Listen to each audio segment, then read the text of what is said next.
everyone, Jaimunji here, and I'm back with my lovely wife and our big boy Caboose. Say hi to Caboose, everyone. He really does not want to be here. Look at that boy. He's 13 years old, believe it, he only turned that the other week. But we're not here to talk about Caboose the Magnificent. We're here to talk about Alissa's brand new single, which is coming out just hours after announcing her departure from Arch Enemy. So I'm guessing this was a thing that was long in the works. You don't say, hey, we've left the band, then boom, put a single out if it was a last minute decision. So best of luck to both artists going forward. But I'm very curious to what Alissa is doing, because she is one talented woman. Hell yeah, I'm so looking forward to it. That was not what I was expecting to hear at all. One, her leaving Arch Enemy. Yeah. Couldn't have picked it. And then, yeah, a couple of hours later, hey, here's going to be a solo album, here's the first song, and here's a video clip. Now, the song's got an interesting title from memory. Let me just bring it up. The Room Where She Died. Ooh. Yeah, so we're going to have to pay attention to the lyrics of this one, but we'll put Caboose down because he's looking at Ghosts on the Ceiling. Ali? Let's get to it.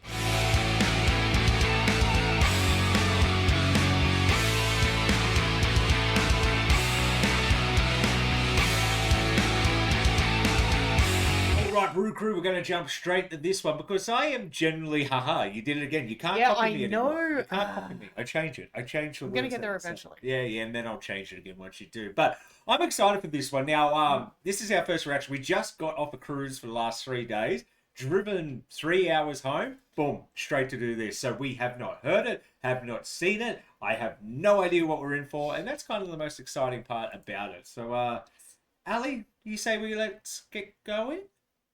Maybe they should like, comment, subscribe. Maybe. I stumbled over my own words, so I'm glad you saved me. Well, thank you. All right, let's get into it.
Okay, additional thoughts. It's different to what I was expecting. It started a lot softer than I was expecting her to do.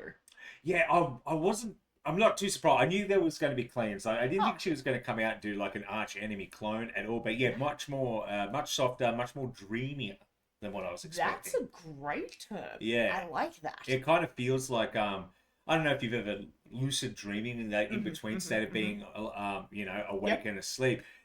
The sounds and everything, and even the imagery, kind of felt like when I go in and out of lucid dreaming, where I'm kind of like, oh, everything's familiar, like a classroom, a field that you recognize, but you're like, you're going in and out. So no, I wouldn't deny that. Yeah, and I didn't think she was going to scream. I thought maybe on the first one she wasn't going to, and I thought maybe that's a bad move because sometimes artists do that and they leave the band completely do something different. But I'm glad we get the full the fuller Alyssa experience. The full spectrum of her talent. Exactly. I always forget that she can play guitar. Yeah, so do I. Yeah. Consistently. Yeah, completely passed. But this is a long song, nearly 7 minutes, and we're 2 minutes in, so let's keep going.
That's taken a funky turn. It's giving me Dream Theater vibes in the weirdest way. Like certain Dream Theater, like definitely not as proggy, but certain notes, certain transitions they're doing is very much something I would imagine Dream Theater doing. If Dream Theater released this song, different vocals of course, it wouldn't be. Yeah, I wouldn't be too off guard by it. But yeah, this is so different to what I was expecting. It's so different to anything I've really listened to this year. Yeah, it's not at all what I would have expected from her in this aspect. Though, as the story's going on, is she her own sleep paralysis demon? It seems that way, yeah. It's starting to feel that way. Yeah. So that lucid dreaming is normally when the sleep paralysis demon comes in. Yeah, it's like she's got I think it's almost the exact same outfit she wore in Deceiver on there. Yeah, interesting. Let's keep going. We're on a bit of a journey on this one.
That's what she looks like there. Reminds me of her with the Powerwolf, Demons Are a Girl's Best Friend, the headgear and everything. But the headgear. The headdress. I'm Crown? tired, man. I'm tired. This is Sleepy Time reaction. There was going to be no reaction today, but this came out as I have to. Lamb of God and Rob Zombie are coming. I will get around to that.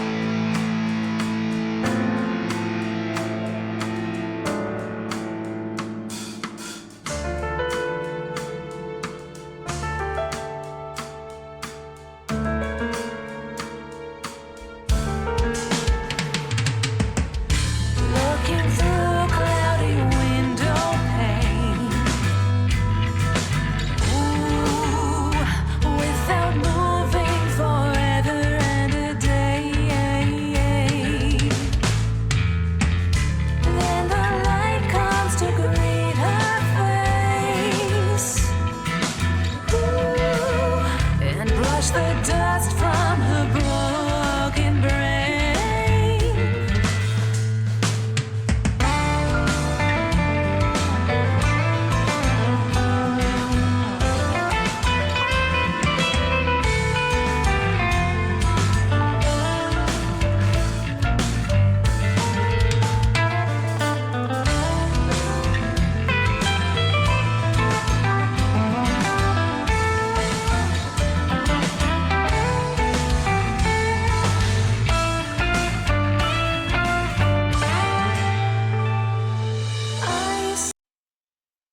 the guitars throughout the entire solo felt a bit Eric Clapton-y.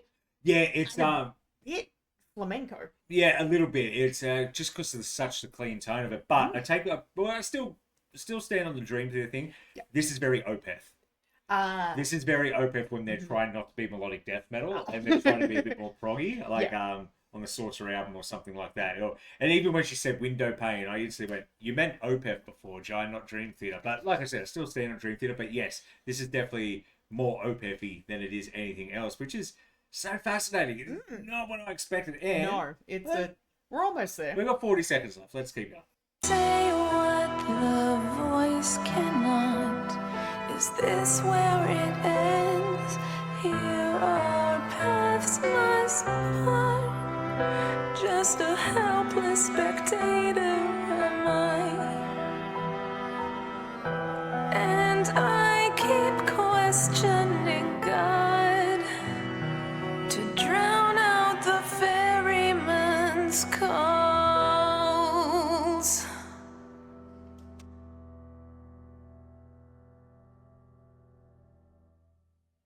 Yeah, I'm starting to think maybe that was the loss of someone. Maybe she was in the room, like losing a grandparent. Yeah, Yeah. Could be, but like that was an entire life journey. Yeah, it was. It was because she had the little girl on the swing. Yep. Leading up until maybe that's what it was. And yeah, the room in which she died was like I was in the room where Grandma died, or this is where Grandma passed, and maybe she has a spiritual connection. I don't know.